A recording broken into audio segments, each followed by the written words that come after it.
Legislation in Congress right now would change the definition of youth homelessness. That would allow more children to qualify for support. There are thousands of young people in our area without a permanent roof over their heads tonight, and the numbers are growing. The problem is homeless children often go unnoticed or underreported. WSBT-22's Kristen Bean looked into this invisible yet desperate population. It's hard to imagine that anyone could live here in this abandoned downtown building in the winter. You go over right here, you can see the door's still open a little bit. But that's exactly what South Bend teen Jonathan Martin has had to do. I was just like walking and I was cold one night and I had my blankets and some food and I just like saw the door open, so I went in there and it seemed pretty cool to stay, so I just stayed in there. Martin had left the Wooden Indian where he was staying with his mom because he says she was abusive. Every morning I wake up, she'd say, "I wish you would have never woke up again," and everything else, so I just left.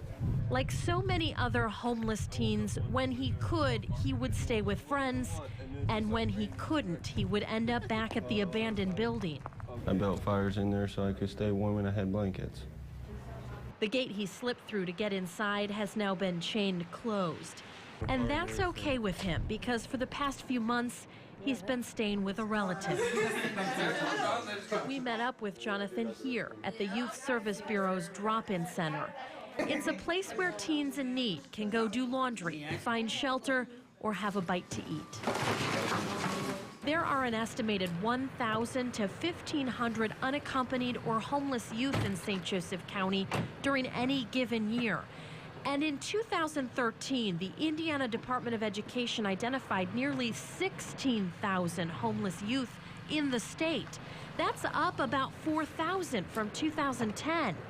And while we know the numbers of homeless youth are on the rise, those numbers are not exact. In fact, experts believe there are far more than have been identified. Among the reasons, it's not always obvious when a child is homeless. They're not always enrolled in school, and many don't identify themselves as homeless. That's why it's also difficult for struggling young people to find help. Have we talked to you about street outreach before? Can I give you a card real quick?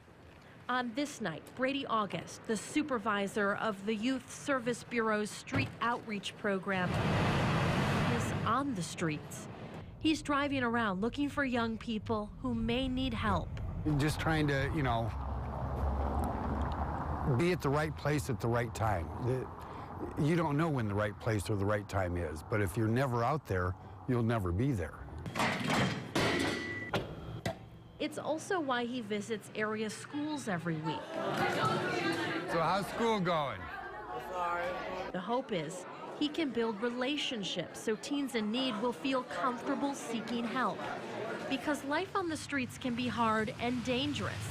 Homeless teens face things like drugs, trauma, and sexual assault. Many suffer from poor nutrition, depression, even PTSD. Our community and our nation are only as strong as our weakest individuals. And I do believe that a community, a state, a nation is judged and should be judged on how it cares for its children. And so for every young person who is living on the street, that diminishes all of us. It's why there's a push to better identify homeless young people and help them get help, so people like Martin never have to spend another night in a place like this.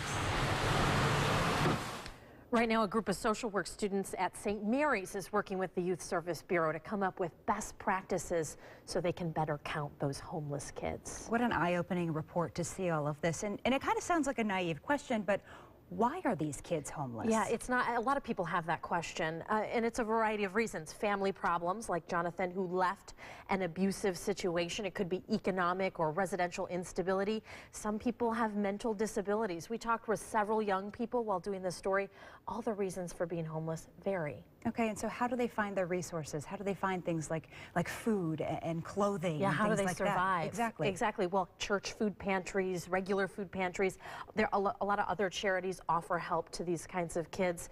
Some of them stay in shelters or, like Jonathan, on couches and with friends and in found spaces like that apartment or that old abandoned building that you saw. And they're survivors. I heard over and over from leaders that work with these homeless youth that these kids have amazing survival skills because they have to survive. Now, if you know someone who's struggling, click on this story on our website. I've listed a bunch of resources and ways to find help. Yeah, well, good. You know, it's hard. It's a hard story to share and tell, so we obviously appreciate him for sharing it with us.